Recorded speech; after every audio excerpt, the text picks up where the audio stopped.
रोडमा बोकेर हिँड्दैछ यार भाइ। साउन्ड सुन्न सक्नुहुन्छ है, साउन्ड एकदम मिठो छ है। साइलाइट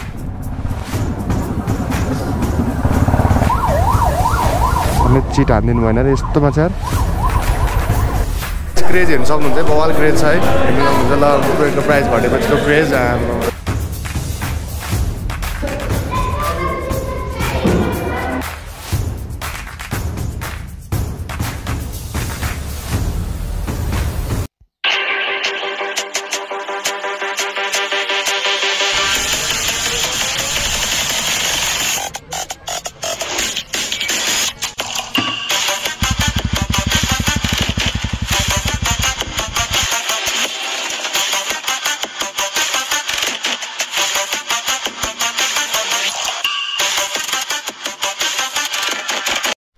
hello everyone, welcome back to the my next blog. फेरि म नयाँ भिडियो लिएर तपाईँहरूको सामु आइसकेको छु होइन। आज चाहिँ म कहाँ जान लाग्यो भनेर थम्बनेल देखेर थाहा पाइसक्नु भयो होला सबैले।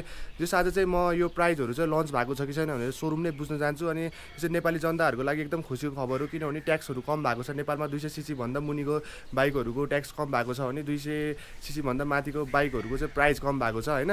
त्यसो चाहिँ एकदम राम्रो कुरा हो। यति भन्दै ढिला नगरिकन म भिडियोलाई नलम्बाइकन म सिधै रोडमा गएर भेट्छु होला। अनि म चाहिँ सोरुमहरू धाउँछु आज चाहिँ, किनभने सोरुममा दाइहरू हुनुहुन्छ इन्फर्मेसन हजुरलाई दिनलाई कि यो सोरुममा लन्च भइसक्यो कि छैन भनेर होइन। अनि यो रियल हो कि फेक हो पनि हामी जानकारी लिन्छौँ त्यहीँबाट है। यति भन्दै म त्यो बाइकमा भेट्छु सबैलाई। अझै पनि पानीको दुःख छ यार काठमाडौँमा। वर्ल्डको सेकेन्ड धनी देश भयो नि पानीको चाहिँ दुःख छ। अघिदेखि बोलिरहेको छ त्यो बाइकको साइड है।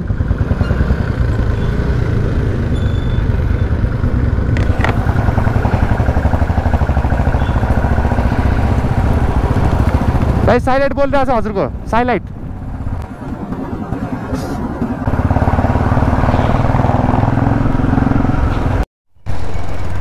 यहाँबाट चाहिँ मैले एउटा दाइलाई पिकअप गर्नुपर्ने हुन्छ होइन, किनभने बुढालाई चाहिँ धेरै नलेज छ बाइकको बारेमा।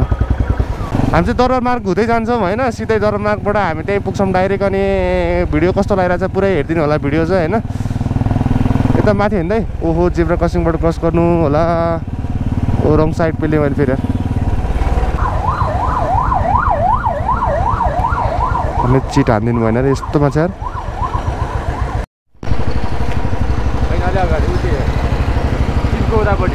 जस जिप यहाँनिर चाहिँ औ जिप यार, यो त ड्रिम गाडी हो दाइ मेरो यार।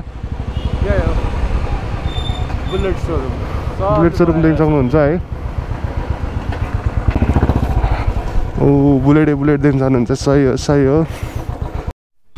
हामी चाहिँ नक्सल आइपुगिसक्यो होइन। यहाँ चाहिँ तपाईँले फाइनली सोरुम देख्न सक्नुहुन्छ, जो न्यू हो है, नयाँ सोरुम देख्न सक्नुहुन्छ। अनि ट्याक्क म इन्टर गर्छु सोरुमभित्र। जो अब नयाँ बाइक पनि लन्च भएको छ।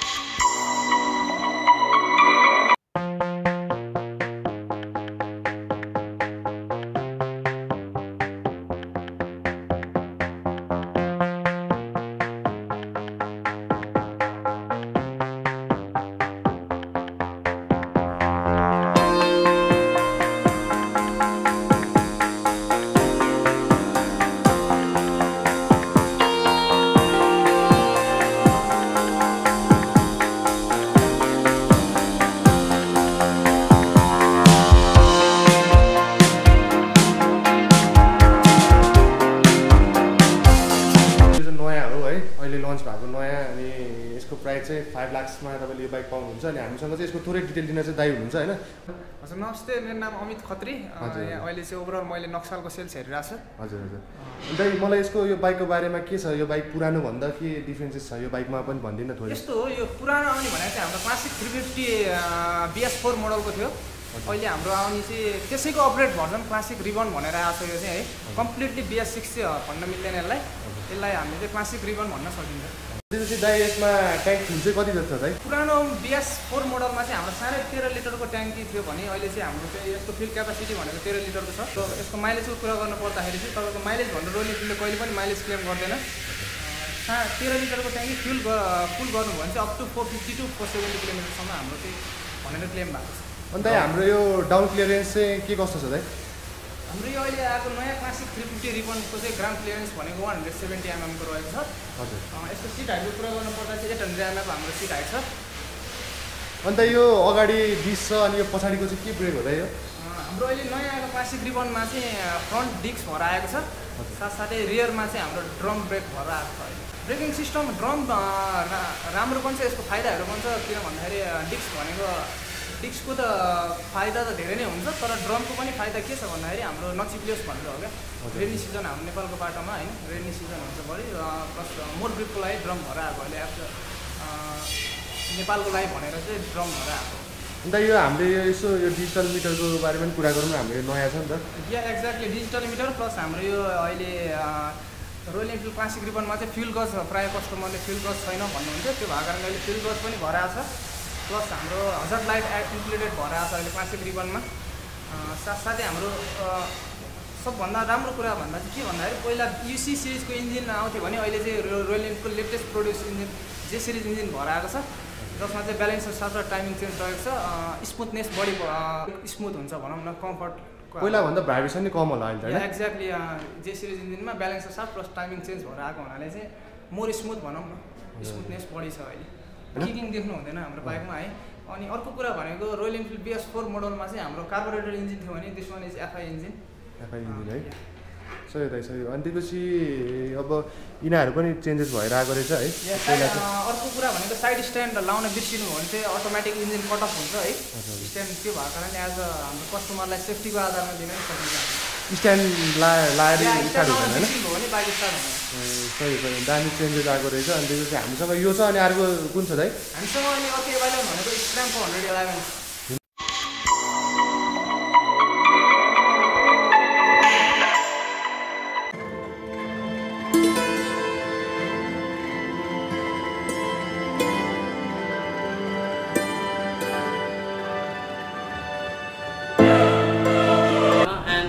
After the sales of Yudo Noxal showroom, so अब हामी स्क्रैम 411 को बारेमा कुरा गर्नुपर्दा चाहिँ दिस ब्रान्ड न्यू इन्जिन, जे सिरिजको इन्जिन रोयल इनफिल्डको ब्रान्ड न्यू एकदम स्मुथ। अब यसमा तपाईँले पाउने भनेको चाहिँ स्क्रैम भनेको खास कस्तो मोटरसाइकल हो भन्दा स्ट्रिट मोटरसाइकल जसले तपाईँलाई एडभेन्चर पनि फिल गराउँछ। त्यो चाहिँ हाम्रो स्क्रैम 411 मा तपाईँले फिल गर्न सक्नुहुन्छ र तपाईँले अफ रोडिङदेखि लिएर स्ट्रिटमादेखि लिएर सिटीमादेखि लिएर जहाँ चाहिँ चलाउन सक्नुहुन्छ। अगाडि 19 इन्चको स्पोक विल आउँछ भने पछाडि 17 इन्चको स्पोक विल छ हामीसँग। यसो कुरा गर्नुपर्दा दिस कम्स विथ ब्रेकिङ कुरा गर्नुपर्दा this comes with dual chain ABS, dual disc ब्रेकमा आउँछ तपाईँको। फ्युल क्यापेसिटीको कुरा गर्नुपर्दा 15 लिटर फ्युल ट्याङ्क छ हाम्रो यसको। अनि 15 लिटर्सले तपाईँलाई 500 किलोमिटरको रेन्ज दिन्छ, claim by royal Enfield company. अनि अगाडि त डिस्प्ले डिजिटल मिटर देखिहाल्नुभयो, मिटरमा तपाईँलाई trip A, trip B, time, gear indicator, fuel indicator सबै नै अभाइलेबल हुन्छ। र हाम्रो एडिसनल कुरा यसमा एउटा ट्रिप F भन्ने आएको छ, जुन चाहिँ तपाईँको बाइक 5 लिटर्समा रिजर्भमा आउँछ। EFI भए पनि यो 5 लिटर्स आएपछि यसको लागि रिजर्भ ECUले रिजर्भमा छु भन्ने बुझ्छ होइन। त्यो भइसकेपछि के हुन्छ, यहाँ ट्रिप F भनेर अटोमेटिक आउँछ, ट्रिप F भनेर आउँछ यहाँ। सो त्यो भनेको तपाईँले के बुझ्नु पऱ्यो, मेरो बाइक रिजर्भमा आयो, I need to refill my bike भनेर बुझ्नु पऱ्यो। सो यति नै हो यसको बारेमा अहिले मैले चर्चा गर्नुपर्ने। 411cc को इन्जिन बुझिहाल्नुभयो, सिट सिङ्गल सिट छ। अब यसको ब्याकलाइटको कुरा गर्नु, ब्याकलाइट माथि साइड तल छ फर बेटर भिजिबिलिटी। यसो एउटा एकदम राम्रो कुरा र राम्रो पोइन्ट भनेको चाहिँ यसलाई चाहिँ मेटल काउल्ड हेडलाइट भन्छ, जुन चाहिँ हाम्रो यो मेटलको पार्ट हो क्या। मेटल काउल्ड भन्ने बित्तिकै के बुझ्नु पऱ्यो भन्दाखेरि तपाईँको मेटलमा नै हेडलाइट हालेर त्यहाँनिर मेटल पक्राएर हालेर हेडलाइटले त्यसरी अड्काएको हो। So this is very strong, यो एकदम स्ट्रङ हो। So this is all about Scram 411। अरू एनिथिङ एल्स? जस राम्रो छ है त यो बाइक किन्दा हैन। राम्रो छ। If you are value for money 6,60,000 मा नेपालमा कुनै पनि ब्रान्डले 411cc को बाइक दिएको I don't know till now. 3 years long journey भयो अटोमोबाइल इन्डस्ट्रीमा, I don't know right now. अहिलेसम्म मलाई थाहा थिएन 660 मा। This is my personal favourite colour. So if you are guys willing to buy please visit Naxal showroom and ल है दाइलाई भेट्नु होला। त्यस बाइक यस्तो अफर चाहिँ आउँदैन होइन। यो बाइक चाहिँ हामी टेस्ट ड्राइभ गर्न लागिरहेछौँ होइन। म निकालिदिन्छु है, दाइले निकालिदिनुहुन्छ होइन। म चाहिँ अब टेस्ट ड्राइभ गर्न जाँदैछु बाइक होइन, कस्तो छ के कस्तो छ फिलहरू त लिनु पऱ्यो होइन। नयाँ चाबी रहेछ चाहिँ तपाईँको यसमा चाहिँ स्ट्यान्ड लाएर स्टार्ट गर्नु मिल्दैन हेर्नु है त नि, स्टार्टै हुँदैन क्या स्ट्यान्ड लाएर। त्यस स्ट्यान्ड गरेपछि मात्रै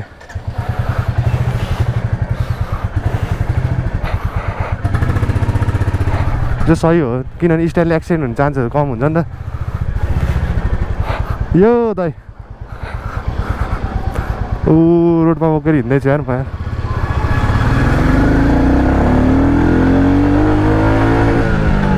पिकअप त दामी रहेछ यार है। ओ मागु कडा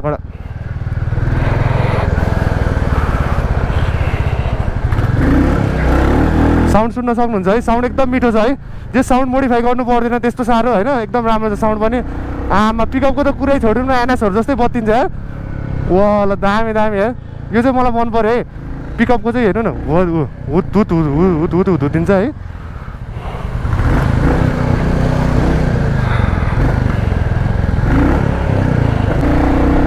ओ एकैछिनमा यार कडा कडा कडा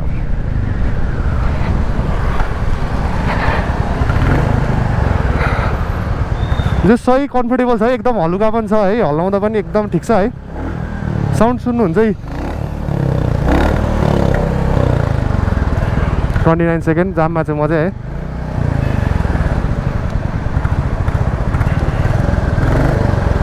जस यसको चाहिँ इन्डिकेटर स्पिड कुदेको देखाएन न त यसले कम्तीमा पनि एकैचोटि 40 स्पिड त्यस्तो हान्छ होइन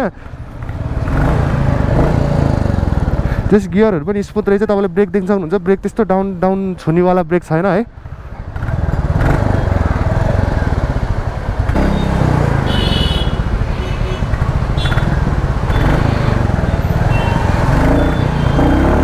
हेर्नु न पिकअप हेर्नु न वाट हुत्ती नै छ क्या है नाइस यार तर अति बवाल हो यार यो हो नि त पिकअप चाहिने भनेको चाहिँ होइन ल हेर्नु न ल कस्तो चाँडो कुदेको यार आमा साइड दिइराख्नु भएको छ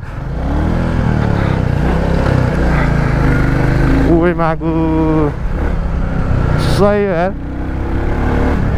लास्ट बवाल यार पिकअप त यार सही हो ल अब बुलेट राइडरहरू पनि अलिकति खतरा हुनुभयो साउन्ड सुन्नु न यार साउन्ड त मोडिफाई पनि केही गर्नु पर्दैन तपाईँले साइलेन्सर साउन्ड लिनलाई केही पनि चेन्ज गर्नु पर्दैन है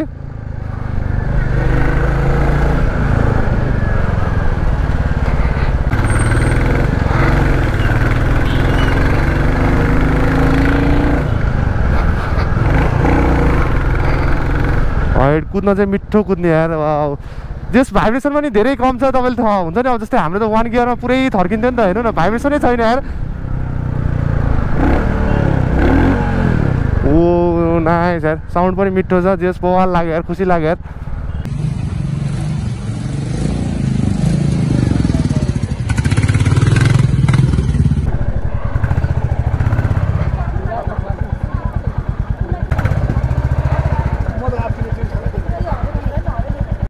हुन्छ दाइ नाइस मिटिङ यो दाइले धेरै इन्फर्मेसनहरू दिनुभयो है खुसी लाग्यो दाइ होइन ल हुन्छ दाइ हुन्छ हस् ल दाइ थ्याङ्क यू ब्रदर धेरै धेरै इन्फर्मेसनहरू दिनुभयो है थ्याङ्क यू लगभग तपाईँहरूलाई मैले सब देखाइसकेँ होइन त्यही हो भिडियो चाहिँ अब every one please like comment share subscribe है यति दुःख गरिरहेको छु जस राम्रोसँग हेरिदिनु होला राम्रोसँग त्यही हो किन्न मन छ भने आएर सूर्य दाइलाई कन्ट्याक्ट गर्न सक्नुहुन्छ अघि भेटेको दाइलाई है यति भन्दै हाम्रो भिडियो म यहीँ इन गर्छु होला एभ्री वान बाई बाई